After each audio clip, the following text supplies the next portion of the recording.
Oui, c'est ça, on est ouvert.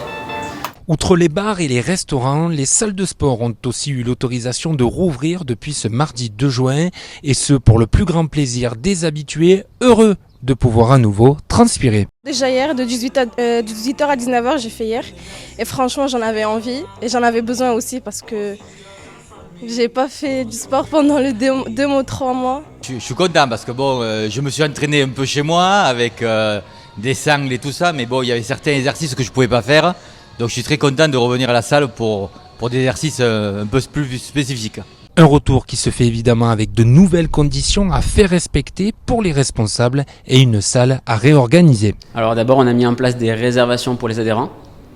Donc à savoir qu'ils ont juste à réserver sur l'application KeepCool. Donc il y a un nombre d'adhérents maximum dans la salle en fonction du nombre d'appareils, de la superficie. Donc en arrivant, tous les adhérents ont du gel hydroalcoolique pour se désinfecter ou alors passent au lavabo avec du savon. Chaque adhérent a un spray pour désinfecter son appareil, unique, qui nous rend directement à la fin de la séance. Tu as des sprays juste ici, je vais t'en passer un. Voilà, c'est celui que tu gardes en fait pour ta séance. De toute façon, de base, dans une salle de sport, il y a quand même beaucoup de règles d'hygiène. Donc déjà à l'origine, il faut toujours nettoyer, voilà, il y a du désinfectant, se laver les mains avant, après, etc.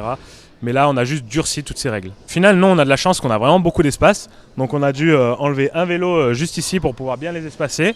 Mais sinon, c'est le seul qu'on a dû enlever. Si pour certains, ces contraintes ne changent pas grand-chose, pas plus, à part qu'il faut respecter les distances de sécurité et l'hygiène, sinon après c'est comme avant.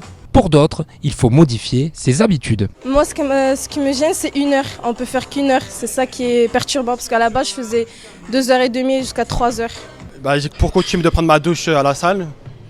Vu qu'avec les mesures du Covid, je préfère pas prendre le risque de prendre ma douche à la salle. On avait pour coutume de se faire la bise, de se serrer la main. Là, on a plus tendance à se taper du poing pour se dire bonjour. On s'habitue rapidement.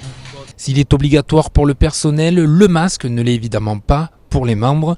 Un retour dans les salles qui s'effectue avec des sentiments différents. J'ai pas tendance à être hypochondriaque, mais c'est sûr qu'on a un peu cette peur en venant à la salle, mais la motivation dépasse la peur. Je suis optimiste, parce que si on commence à avoir peur, là, on ne s'en sort plus. Mais pas de quoi, pour le moment, inquiéter les professionnels comme Florian de Fitness Park. Je pense qu'il y a quand même encore quelques personnes qui ont un peu peur des conditions. Donc il y a un tout petit peu moins de monde, mais globalement, il n'y a pas trop d'impact.